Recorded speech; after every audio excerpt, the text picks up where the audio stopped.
ఈ సమాజంలో farm land మీద ఉన్న నెగిటివ్ ని ఎన్ఎస్పి కంపెనీ మాత్రమే పాజిటివ్ చేసుకుంటూ వస్తుంది. అవునా కదా? ఈరోజున ఎన్నో కంపెనీలు, ఫామ్ ల్యాండ్ కంపెనీలు సుమారు నాకు తెలిసి మన ప్రాంతంలోనే సుమారు ఒక 20 నుంచి 30 వరకు ఎన్నో ఉన్నాయండి. ఎవరైనా సరే అరే నేను భవిష్యత్తులో ఎరచనం కొనాలని లైసెన్స్ కోసం ట్రై చేశాడా? ఎవరన్నా చేయలా. సరే ఎవరైనా సరే గోడను నేను క్రియేట్ చేసేది, గోడలో పెట్టుకోవాలని చెప్పేసి ఎవరైనా గోడలు పర్మిషన్ తీసుకున్నారా? అది చేయలా.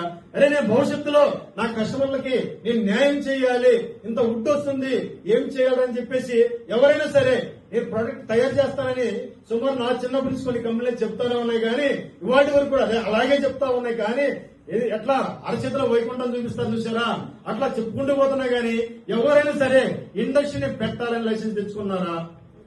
ఎవరు తెచ్చుకున్నాం? మరి ఇప్పుడు భారతదేశంలో ఎర్రచందనం కొనేటోడు లేడు అన్నప్పుడు ఎన్ఎస్పి కొంటుంది అని భారతదేశంలో దశ మార్చగలిగిన కంపెనీ నవ్య సాయి ప్రాజెక్ట్ అండి.